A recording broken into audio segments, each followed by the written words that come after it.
Cette semaine à TVL Info, des femmes marchent pour leurs droits. Une nuit pour démystifier l'itinérance et Matt Tremblay dans nos écrans.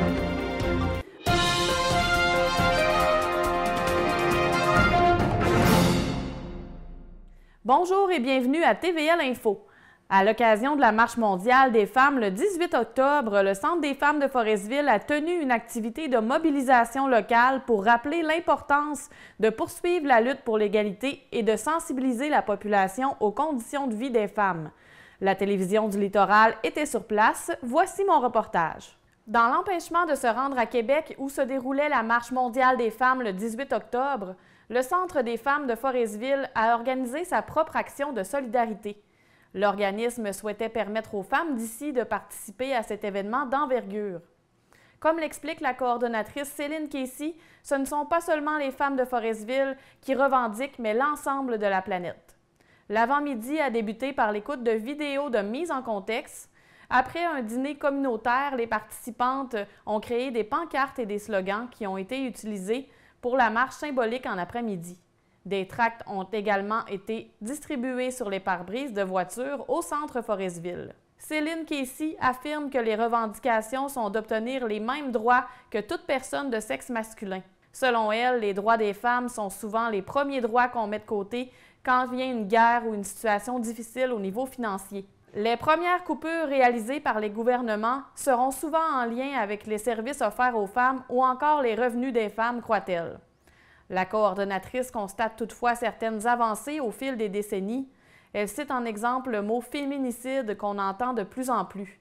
Aujourd'hui, quand une femme est tuée, on parle de féminicide et non plus simplement de violence familiale, ce qui est complètement différent, aux yeux de Mme Casey. Des progrès ont aussi été faits sur le plan judiciaire, notamment grâce à la formation de juges et d'avocats sur les réalités des violences sexuelles et conjugales, bien que ces initiatives demeurent souvent à l'état de projet pilote, déplore la coordonnatrice qui aimerait que ce soit uniformisé partout. Le Centre des femmes de Forestville, qui célébrera ses 45 ans en février 2026, continue d'offrir une large gamme de services d'accompagnement. Même si on croit à tort qu'il offre des services qu'aux femmes qui vivent de la violence conjugale ou qui ont un problème, le Centre des femmes est ouvert à toutes celles qui le souhaitent. Céline Casey souligne d'ailleurs que certaines femmes ne sont pas conscientes qu'elles vivent des problématiques. C'est en venant au centre qu'elles en prennent conscience. Le centre a récemment mis sur place un nouveau service destiné aux femmes à risque d'itinérance. Grâce à une subvention obtenue dans le cadre d'un programme de lutte à l'itinérance, un espace d'accueil en soirée permet désormais à ces femmes de se reposer, de manger un repas chaud et de faire un bain de toilette. La coordonnatrice précise toutefois que ce nouveau service n'est pas seulement destiné aux femmes à risque d'itinérance. Celles qui, sans être dans la rue, vivent des situations très précaires peuvent aussi en bénéficier. Toujours animée par la même passion après 25 ans à œuvrer pour l'organisme, Céline Casey espère que le message porté par la marche se fera entendre. Sur les 20 000 participantes à Québec, 120 femmes de la Côte-Nord se sont rendues à la Marche mondiale des femmes. Joanie Gaudreault, Forestville. Le Carrefour solidaire Haute-Côte-Nord a convié la population à la nuit des sans-abri le 18 octobre aux Escoumins.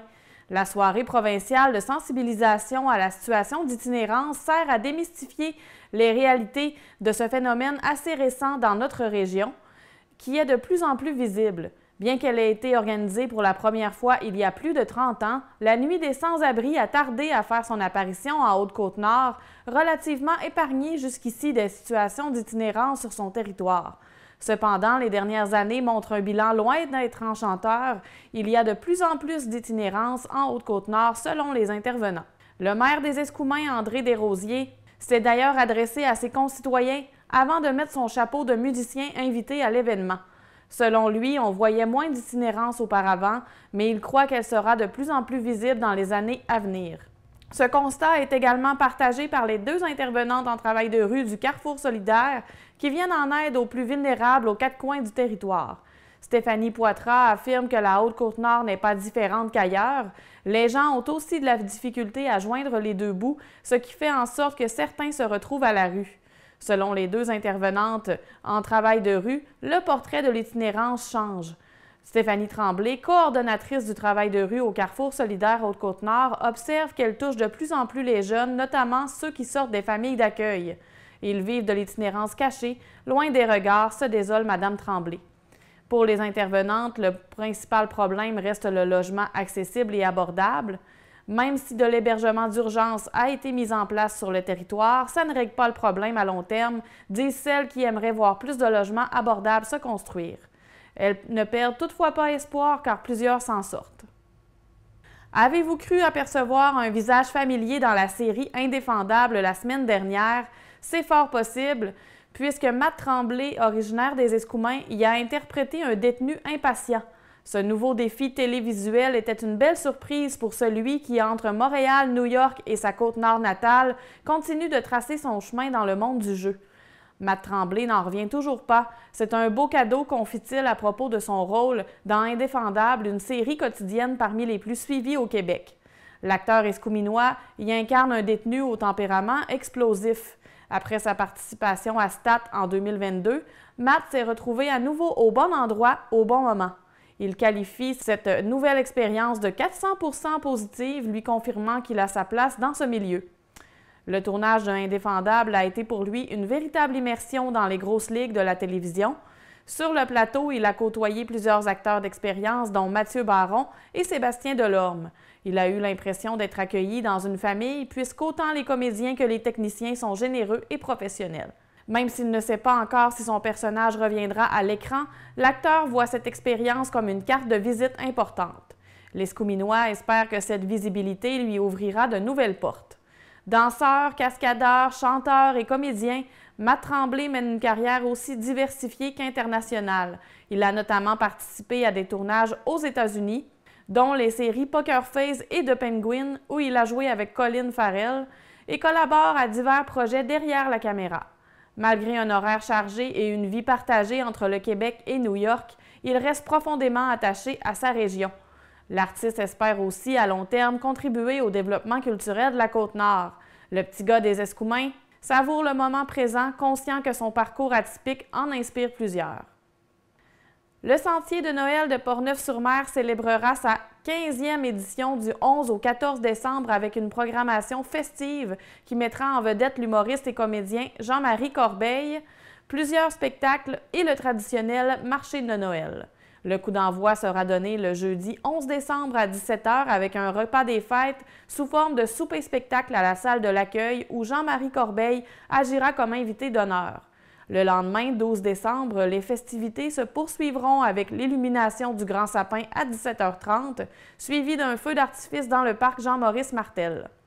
Dès 18 h, le marché de Noël ouvrira ses portes au gymnase de l'école Monseigneur Bouchard, en même temps que l'ouverture officielle du Sentier de Noël et l'arrivée très attendue du Père Noël. Le site fermera à 21 h. Les activités reprendront le samedi 13 décembre à 13 h avec la réouverture du marché de Noël. Le sentier sera de nouveau accessible à partir de 18 h jusqu'à la fermeture du site à 21 h. Pour clore l'événement, le dimanche, un brunch familial sera servi dès 9 h à la salle de l'accueil. La journée se terminera à 14 h avec un spectacle de fermeture présenté au gymnase de l'école Monseigneur Bouchard, mettant en vedette Nicolas Perron et Fabrice Charret de Forestville. Organisé chaque année par la municipalité et ses bénévoles, le Sentier de Noël de Portneuf-sur-Mer demeure un rendez-vous incontournable du temps des fêtes sur la Côte-Nord, combinant tradition, musique et esprit communautaire. On aurait pu penser que la récolte de canneberge serait affectée par la sécheresse qui sévit aux quatre coins de la province cette année, pas aux tourbières Lambert de Longrive, toutefois, où le fruit arrive à être rentable même en période difficile. Il est complexe de faire une association logique entre les champs inondés typiques à la récolte de canneberge et à la sécheresse qui en vient à menacer l'approvisionnement en eau potable des municipalités et des entreprises agricoles. Pourtant, les tourbières Lambert ont prévu le coup et suivent de près leur approvisionnement en eau pour retirer les canneberges de leurs champs à Longrive. Le manque de pluie a compliqué un peu la récolte sans plus. Les tourbières Lambert ont l'équivalent de 26 acres de terrain cultivable pour la canneberge qui pousse sur des vignes dans des milieux humides. Claude Imbeau, directeur de production, mentionne que la récolte prend environ 7 à 8 jours, mais que le transport limite un peu la vitesse, car les camions sont mobilisés un peu partout pour les récoltes d'automne. L'entreprise vend une grosse partie de sa production au transformateur québécois Fruits d'Or, qui l'utilise pour faire un peu de tout, comme du jus, des fruits séchés et d'autres dérivés. Claude Imbeau indique que la canneberge est un produit populaire auprès des transformateurs qui en cherchent toujours plus. Les canneberges des tourbières Lambert sont aussi biologiques, un atout aux yeux du directeur de production. Face à des conditions gagnantes, les tourbières Lambert sont en train d'évaluer les moyens d'augmenter leur production de canneberge, notamment avec un potentiel projet d'agrandissement de 50 acres à Longrive. Les changements climatiques et la main-d'œuvre freinent le projet pour l'instant.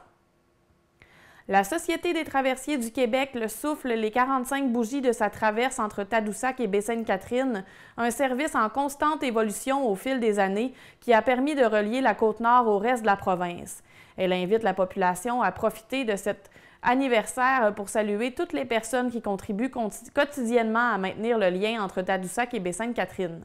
Car pour la STQ, ce lien dit vital a permis de développer la Côte-Nord et de briser l'isolement de la région qui contribue grandement à l'économie québécoise grâce à son rôle de premier plan dans l'industrie minière, forestière, touristique, des pêches maritimes et énergétique. La Société d'État observe au fil de son histoire une hausse soutenue de l'achalandage à sa traverse en raison du développement économique et touristique qui la poussera à investir dans des traversiers toujours plus gros et spacieux. Cela fait belle lurette que les gens traversent de bord en bord de la rive avec tous les moyens possibles, comme François Bouliane qui assure le transport de passagers, de marchandises et de courriers entre les deux rives du Saguenay à bord d'une chaloupe à rame à partir de 1851. Avant que la STQ n'acquiert la traverse entre Baie-Sainte-Catherine et Tadoussac avec ses deux traversiers nommés Saguenay et Charlevoix en 1980, il y a eu beaucoup de navettes entre les deux villages. Celles-ci n'ont pas accueilli de volume semblable à celui d'aujourd'hui. En 1925, Joe Deschênes lance un modeste service de traverse motorisé avec le Bixi B et en 1938, c'est le Jacques Cartier qui est mis en service, transportant 12 véhicules et 88 passagers par traversée. En 1958, le Saguenay s'ajoute à la flotte, suivi du Charlevoix en 1959. Il faut attendre 1974 avant que le Pierre de Sorel soit ajouté au service de traversier afin de répondre au fort achalandage. La traverse, comme on la connaît aujourd'hui, est le fruit d'un effort de la Société d'État qui, en 1993, prend la responsabilité des infrastructures portuaires comme les quais, les débarcadères et les aires d'attente.